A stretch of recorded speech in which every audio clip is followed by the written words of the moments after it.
আর একবার যদি ওই কোরমা তার কেরামতি দেখিয়ে ওই কপিবন দখল করে নিতে পারে, তবে কপিবন আমার দখলে যেমন আসবে, তেমনি কৈলাসপুরের মানুষ সহ ওই ভোলাও নাজেহাল হবে। বলুন ভিমানী মহারাজ, শুনলাম আপনি আমায় ডেকে পাঠিয়েছেন। হ্যাঁ কোরমা, তোমাকে আমার হয়ে একটা বিশেষ কাজ করতে হবে। বলুন কি কাজ? আমি আপনার জন্য সব করতে পারি। তোমাকে আমার হয়ে ওই কপিবন অধিকার করতে হবে। সে কি? সে তো শুনেছি হনুমান বাদরেদের রাজত্ব। এই বনে আপনার কি কাজ? দরকার আছে। ওই বনে যে আমি গড়ে তুলবো আমার আরাধ্যা দেবী কংসাবতীর মন্দির। কিন্তু ভিমানী মহারাজ, আমি এবং আমার দলের লোকেরা, সৈন্য সামন্ত এদের সঙ্গে লড়াই করতে পটু, কিন্তু বাদর, হনুমান বা বন্য জন্তুদের সঙ্গে লড়াই করা কি আমাদের পক্ষে সম্ভব? এক আধটা হলে তাও নয় হতো, কিন্তু ওখানে যে অনেক বাদর হনুমানের বাস। তোমার সে চিন্তা করার প্রয়োজন নেই। আমি তোমাদের এমন শক্তি দেব যে বাঁদর, হনুমান, কোনো বন্য জন্তুই তোমাদের কাছে ঘেঁষতে পারবে না। উল্টে তোমরা যে স্থানে থাকবে তারা প্রাণ ভয়ে সেখান থেকে পালাতে বাধ্য হবে। তাহলে তো আর কোনো চিন্তাই নেই। আপনি যখন আমাদের রসদ জোগাবার ভার নিচ্ছেন, তখন আশা করি আমরা পারবো। আমি তোমাদের এত শক্তি দেব যে তোমাদের ভাষা পর্যন্ত ওই হনুমান বাঁদরদের দল সহজেই বুঝতে পারবে। তুমি প্রথমে গিয়ে তাদের বাচ্চাগুলোকে বন্দি করবে, তারপর তাদের বলবে তারা যদি ওই বন ত্যাগ না করে তাহলে সেই বাচ্চাদের তোমরা শেষ করে দেবে।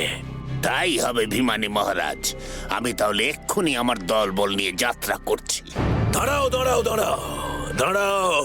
বাচ্চাদের বন্দি করার সাথে সাথে তুমি তাদের বলবে কৈলাসপুরে গিয়ে অনিষ্ট চালাতে এবং সেখানে গিয়ে থাকতে। তবে তুমি তাদের বাচ্চাদের মুক্তি দেবে, নয়তো নয়। এরপর কাজ হয়ে গেলে সবাইকে মেরে ফেলবে। বুঝেছো? তাই হবে ভিমানী মহারাজ, আপনি কোনো চিন্তা করবেন না।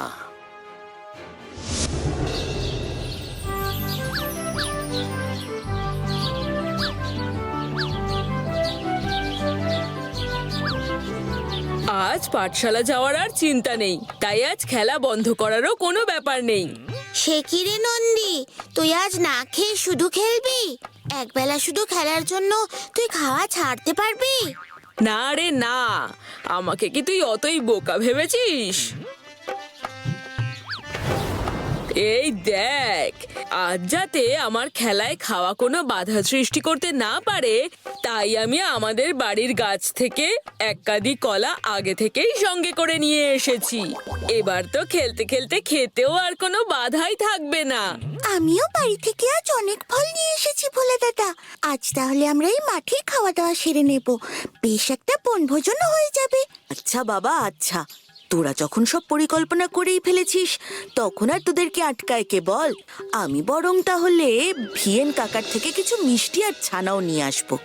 সাবাস ভোলা, এত ফল তার সঙ্গে মিষ্টি আর ছানা, আজ খাওয়াটা মনে হয় বেশ ভালোই জমবে। বাঁচাও, বাঁচাও! আরে মহাদেব কাকা, সহদেব কাকারা সবাই এত চিৎকার করছে কেন?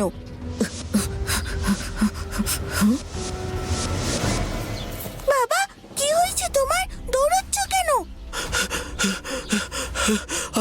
আর বলিস না মা, কপিবনের সব বাদর হনুমানের দল একসঙ্গে আমাদের রাজ্য আক্রমণ করেছে। ও মা, ওরা আবার রাজ্য আক্রমণ করে নাকি? ওরা তো বরঞ্চ শুনেছি এই বনের বাইরে বেরোতেই ভয় পায়।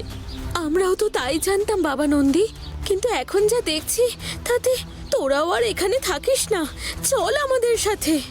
তোমরা যাও কাকি, আমরা আসছি। কপিবনের বাদরের দল এরকম আচরণ কেন করছে তার পিছনে নিশ্চয়ই কোনো কারণ আছে। একদমই তাই ভোলা দাদা, আমাদের সেটা জানতে হবে। কিন্তু ওদের সামনে পড়ে গেলে তোদের মারাত্মক ক্ষতি হবে। ওরা কিচ্ছু মানছে না, যা হাতের সামনে পাচ্ছে সব তছনছ করে দিচ্ছে। কিন্তু কেন? হ্যাঁ বলা, ওরা ঠিক বলেছে।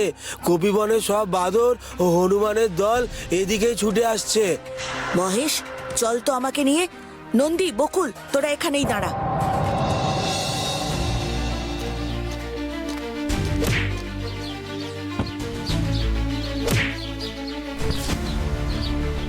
ভোলা, আমার কলা।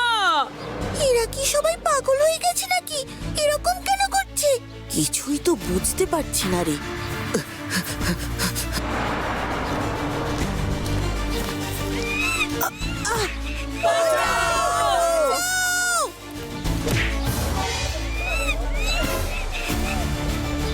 একে, এরা তো এবার হাতের বাইরে চলে যাচ্ছে। আমায় এদেরকে আটকাতেই হবে।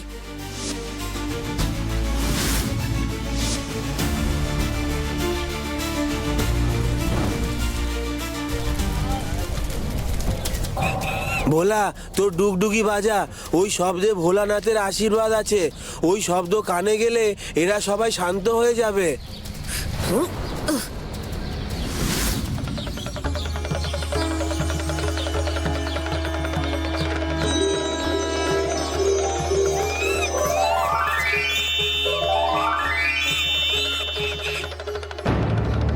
সাবাস ভোলা, তোর বুদ্ধি আর ভোলানাথের কৃপার জন্যই আমাদের এই গ্রাম আবার রক্ষা পেল।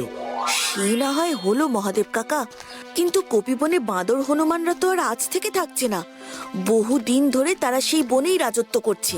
সেই বনে খাওয়ার কম পড়ারও সম্ভাবনা নেই। তাহলে আজ তারা নিজেদের বন ছেড়ে আমাদের গ্রামে এসে ঢুকলো কেন? আর ওরা যে শুধু খাবারের খোঁজে এসেছিল তা নয়, কিন্তু ওরা এখানে আমাদের অনিষ্ট করতেই এসেছিল। নইলে সোজাসুজি মানুষদের ওপর আক্রমণ করার সাহস ওরা আজ পর্যন্ত দেখায়নি কোনোদিন। এবার আমাদের সবাইকে ওদের উচিত শিক্ষা দিতে হবে। চলো সবাই। না সহদেব কাকা, ওরা নিরীহ প্রাণী। ওরা এমন করেছে যখন তার পিছনে নিশ্চয়ই কোনো কারণ আছে। আমাদের সবার আগে সেই কারণ খুঁজে বার করতে হবে। মহেশ, তুই তো বন্য পশুদের ভাষা বুঝতে পারিস। তুই চল তো আমার সঙ্গে।